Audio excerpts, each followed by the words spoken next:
Good afternoon, Councilperson Ashbaugh. Hello, Miss Dietrich. Please call me John. I wanted to speak to you about your continued campaign code violations. Me maxima culpa. Forget the apologies. You know damned well that I'm a supporter of the Democratic Central Committee. I could care less that you are displaying a lack of character and integrity. So what's the problem? I'll just continue to do what I have been doing. If I get caught again, I'll just put on my patented absent-minded professor bit and pay the meaningless fine. You're making me work. When I took this job, I was assured that I could follow the Katie Lichtig schedule of 10 to 15 hours per week. Your shenanigans are cutting into my time off. I'm not the source of the problems. It's Mr. Kevin Pieris, that Polish cloth guy, and CalCoast News.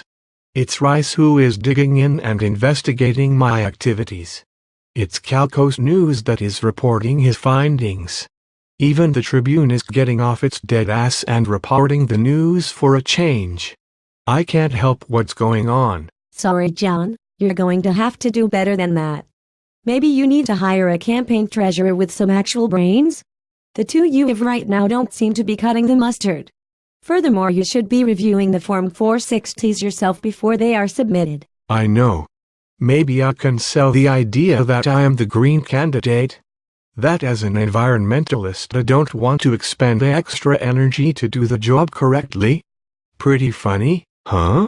That should go over well with my minions. Is that supposed to be a joke, Ashbaugh? Listen, Christine, you and I both know that you're not going to do anything really punitive.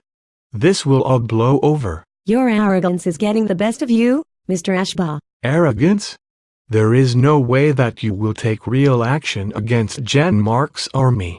If you did and we lost our elections, you would be in deep trouble as a city staffer, and you know it. What in the hell are you talking about, John? If Marks and I lose, Steve Barish and Mr. Kevin Pieris would join Dan Carpenter, Kathy Smith and Andrew Carter on the council.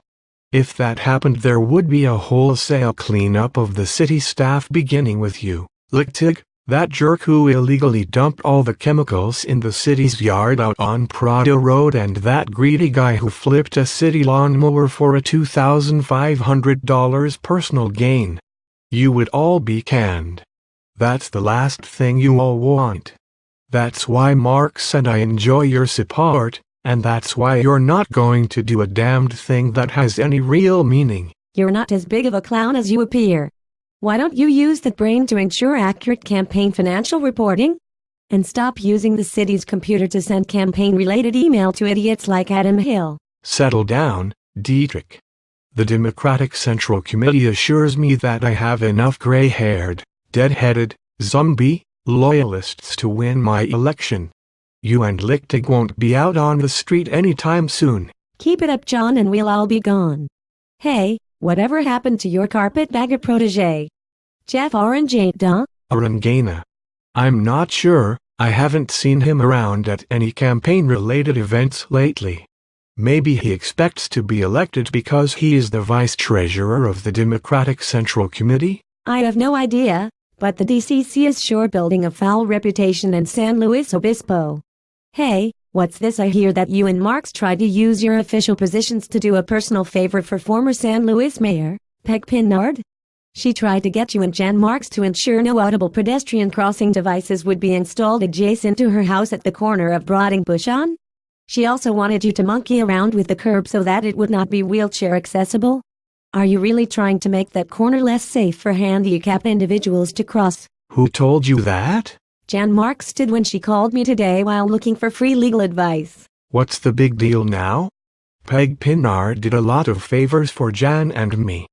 Pinard is a big reason why we were able to get on the city council. It's quid pro quo. Well, Mr. Councilman, your quid pro quo could land the city in one giant Americans with Disabilities Act lawsuit. Besides, since when does your quid pro quo come before serving our handicapped citizenry?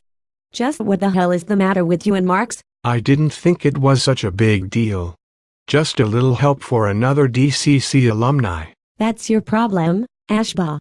You fail to think. Are we done? Adam and I are going for pizza and wine. Would you like to come? It's on me. Make it a threesome, No thanks. Katie, Chris, or rather the other Christine, and I already have plans. I didn't hear that. Good evening. Whatever.